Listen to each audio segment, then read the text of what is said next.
आता केवळ एक प्रभादेवी कनेक्टर याचा बाकी आहे, जो फेब्रुवारी संपता तो देखील पूर्ण होईल।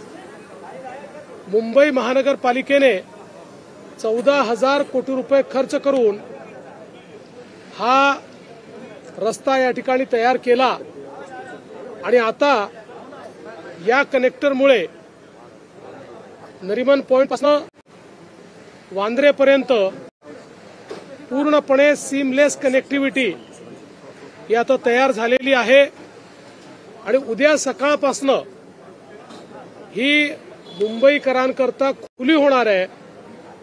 या रस्त्याने मुंबईकरांना श्वास घेण्याकरता आणि वेळ वाचवण्याकरता मोठी मदत केली आहे।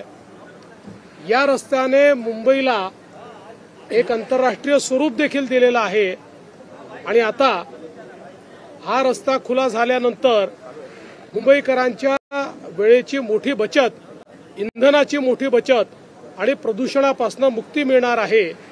आणि म्हणून मुंबईकरांना आज प्रजासत्ताक दिनाच्या निमित्ताने महायुती सरकारच्या वतीनं हा रस्ता आम्ही समर्पित करतो। या रस्त्याच्या एका भागामध्ये सौंदर्यीकरण सुरू झालेलं आहे आणि या रस्त्याच्या लगत मोठा सेंट्रल पार्क देखील तयार होणार आहे। त्यामुळे एक मुंबईचं भूषण म्हणून या रस्त्याकडे आपल्याला पाहता येईल।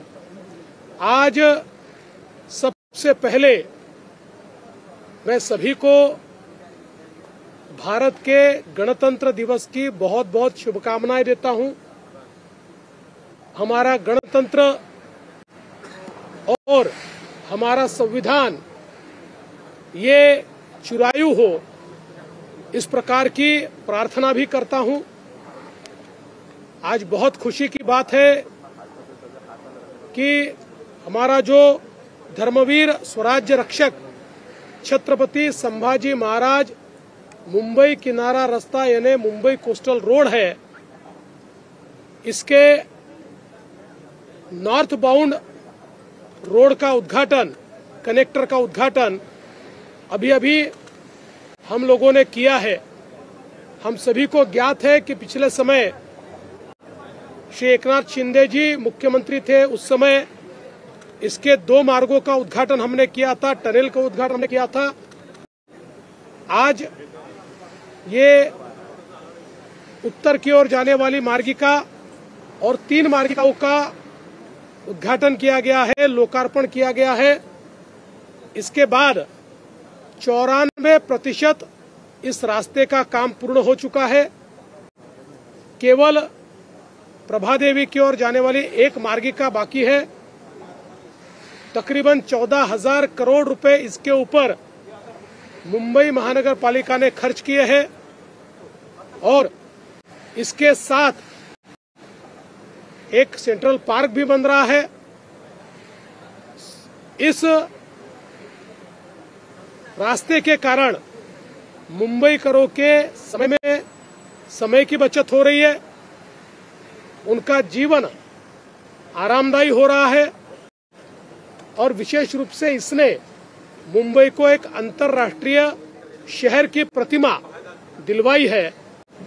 मैं इस अच्छे काम के लिए बृहन मुंबई महानगर पालिका, इसके सारे कॉन्ट्रैक्टर्स और कंसल्टेंट्स और विशेष रूप से यहाँ काम करने वाले जितने कर्मचारी हैं, अधिकारी हैं, इंजीनियर्स हैं, सभी को बहुत बहुत बधाई देता हूं।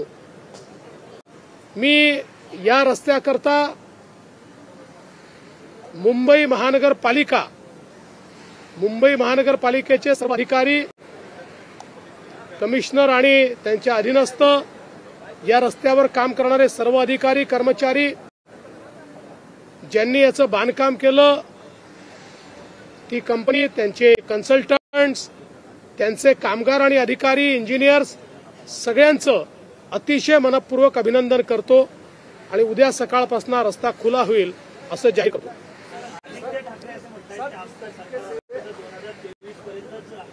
जिस तरीके से असं आहे, आता हे प्रश्न तुम्ही मला विचारायलाच नको, कारण तुम्हाला सगळ्यांना माहिती आहे की ते स्थगिती सरकार होतं आणि हे शीघ्रगती सरकार आहे. सगळ्या कामांना त्यांनी स्थगिती दिली होती. इथेही या ठिकाणी आपल्याला माहिती आहे त्यांच्या काळात काहीच काम झालं नाही. जे काही काम झालं खरं म्हणजे याच्या सगळ्या मान्यता जेव्हा पहिलं महायुतीचं सरकार होतं तेव्हा आल्या आणि याचं प्रामुख्यानं सगळं काम हे दुसऱ्या महायुतीच्या सरकारमध्ये या ठिकाणी झालं. त्यामुळे विनाकारण श्रेय घेण्याचा प्रयत्न करू नये मुंबईकरांनी बघितलेला आहे.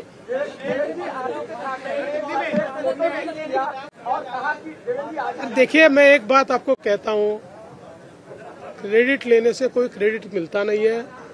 कल को कोई ये भी क्लेम कर सकता है कि ताजमहल मैंने ही बांधा, तब भी किसने बांधा पता होता है. इसलिए मुझे लगता है मुंबईकरों को पता है ये कोस्टल रोड कब बना, कैसे बना, इसकी सारी मान्यताएं महायुति सरकार पहली बार जब आई तब मिली और इसका जो काम है ये महायुति की दूसरी सरकार आने के बाद ही गतिशीलता के साथ पूर्ण किया गया और अब तीसरी सरकार में इसका हम लोग वापस जो बचा हुआ काम है उसको पूरा कर रहे हैं. कुठला वादच नाही.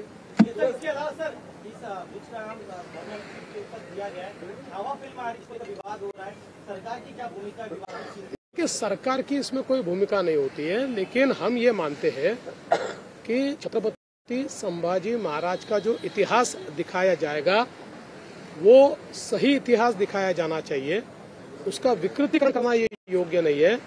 छत्रपति संभाजी महाराज के बारे में सभी के मन में बहुत सम्मान है, बहुत प्यार है, बहुत आदर है. वो आदर, प्यार और सम्मान को कहीं ठेस न पहुंचे. क्रिएटिविटी भी होनी चाहिए, लेकिन क्रिएटिविटी के साथ सेंसिटिविटी भी होनी चाहिए, ऐसा हमारा मानना है. पृथ्वीराज चौहान ने जिस तरीके से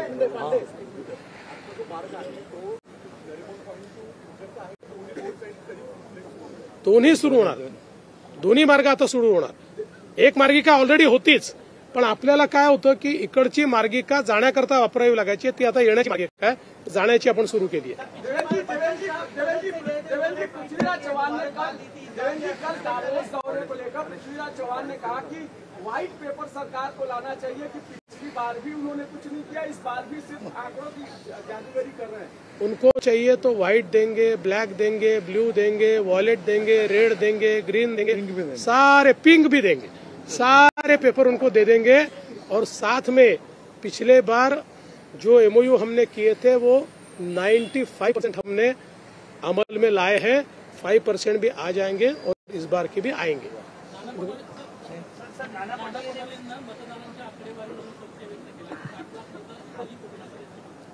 मी मागच्या काळात सांगितलं की जोपर्यंत त्यांना हे लक्षात येणार नाही की धूळ त्यांच्या चेहऱ्यावर आहे, जोपर्यंत ते आरसा पुसत राहतील तोपर्यंत याचं उत्तर त्यांना मिळू शकत नाही. अरे सब सवाल आज क्यों पूछ रहे. खरं म्हणजे आज प्रजासत्ताक दिनाच्या मी मुख्यमंत्री महोदयांनी सर्व सविस्तर याची माहिती दिलेलीच आहे. प्रजासत्ताक दिनाच्या मी सगळ्यांना शुभेच्छा देतो आणि प्रजासत्ताक दिनानिमित्त मुंबईकरांना दिलेलं एक हे गिफ्ट आहे पोस्टलचं, असं देखील मी या ठिकाणी सांगू इच्छितो. खरं म्हणजे कोस्टल मागच्या वेळेस आपण एका साईडचा केला होता, दक्षिणेकडचा, आता उत्तरेकडचा करतोय. म्हणजे आता थेट सीलिंग ते वरळी मरीन ड्राईव्ह आपण 10 ते 12 मिनिटात जाणार आणि त्यामुळे जे वेळ जो आहे, इंधन जे आहे त्याचं बचत होईल आणि खऱ्या अर्थाने लोकांचं जीवनमान सुसह्य होईल. आणि म्हणून महायुती मुख्यमंत्री महोदयांनी सांगितलं की सुरुवातीला काय झालं, जेव्हा देवेंद्रजी मुख्यमंत्री होते तेव्हा दिल्लीतून लागणाऱ्या सगळ्या परवानग्या कामाची सुरुवात तेव्हा झाली. परंतु मी एवढंच सांगतो, हे सगळं केलेलं असताना, युतीमध्ये असताना देखील तुम्हाला बोलवलं होतं का नारळ फोडायला? भूमिपूजनाला देवेंद्रजींना बोलवलं नव्हतं. मग हे कुठलं मोठेपण आहे. आणि म्हणून क्रेडिट घेताना त्याला काम करावं लागतं, त्याला रस्त्यावर उतरून लोकांमध्ये जावं लागतं. आणि त्याचा नेहमी फॉलोअप घ्यावा लागतो. आणि म्हणून महायुती सरकारच्या पहिल्या काळात सुरू झालं, दुसऱ्या महायुतीच्या काळात जेव्हा देवेंद्रजी मुख्यमंत्री होते तेव्हा सुरुवात झाली आणि मी मुख्यमंत्री असताना या ठिकाणी याला आणखी गती मिळाली. आता तिसऱ्या टप्प्यामध्ये देवेंद्रजींच्या काळात हा कंप्लीट जो कोस्टल आहे तो पूर्ण मुंबईकरांना समर्पित होईल. मला एवढाच आनंद आहे की मुंबईकरांच्या जीवनामध्ये आनंद देण्याचं काम महायुती सरकारने केलेलं आहे. आणि आपण जर हा प्रकल्प पाहिला तर वरून जर आपण पाहिला तर आपल्याला वाटतं आपण परदेशात आहोत की कुठे आहोत. आणि मला माहिती आहे की यूट्यूबवर देखील आपला ब्रिज दाखवून एक कुठला ब्रिज आहे तर लोक म्हणतात परदेशातला आहे, पण अशा प्रकारचा ब्रिज या मुंबईत होतोय हे मुंबईसाठी अतिशय गौरवाची बाब आहे. आणि म्हणून याच्यामध्ये श्रेयवाद घेण्याचा आम्हाला काही प्रश्न येतच नाही. आता फक्त लवकर म्हणजे बांद्रा टू वरळी 10 मिनिटात 10 नाही अगोदरच पोचू.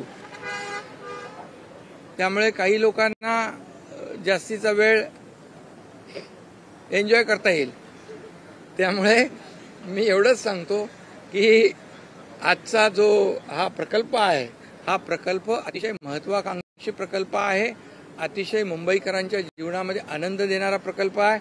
आणि मुंबई महापालिकेला तर धन्यवाद दिलेच पाहिजे, पण ज्या ज्या लोकांनी, मला वाटतं हिंदुस्थान कन्स्ट्रक्शन असेल, L&T असेल, या सर्व लोकांनी वेळेत हा प्रकल्प पूर्ण केला. कारण ते म्हणत होते की आम्ही अगोदर केला असता, जर सरकार बदललं नसतं तर हे तर तुम्हाला हे काहीच दिसलं नसतं आणि मुंबईतली मेट्रोही दिसली नसती, MTHLही दिसला नसता.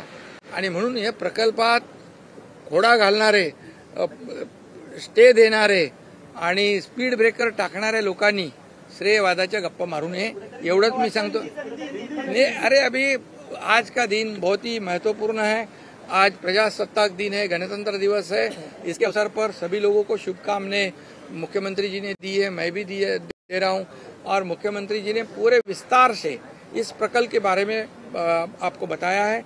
मैं इतना ही कहूँगा, इस प्रकल्प इस प्रोजेक्ट की वजह से मुंबई वासियों के जीवन में बहुत बदलाव आएगा. समय की बचत होगी, ईंधन की बचत होगी, प्रदूषण कम होगा और लोगों को आराम से मंत्रालय जा सकते हैं, आराम से मरीन ड्राइव जा सकते हैं, वहां से बांद्रा आ सकते हैं. इसके वजह से कुछ लोगों को ज्यादा समय एंजॉय करने को भी मिलेगा. और मैं इतना ही कहूँगा, ब्रिज ये जैसे हम विदेश में जाते हैं वैसे उस तरह का जो एडवांस टेक्नोलॉजी का इस्तेमाल करके जो ब्रिज बनाते हैं उसी का एक नमूना है. और इसलिए BMC और SSC हो, L&T हो, सभी लोगों को मैं इसमें जिन्होंने योगदान दिया है, ये विशेष प्रकल्प है और इसलिए मैं उनको बहुत बहुत अभिनंदन करता हूँ, बहुत बहुत शुभकामनाएं देता हूँ. कलानगर से शिवालय तक कितनी देर में पहुंच सकेंगे? वो अरे बताया ना कि बाकी समय एंजॉय करने को मिलेगा. कलानगर वाले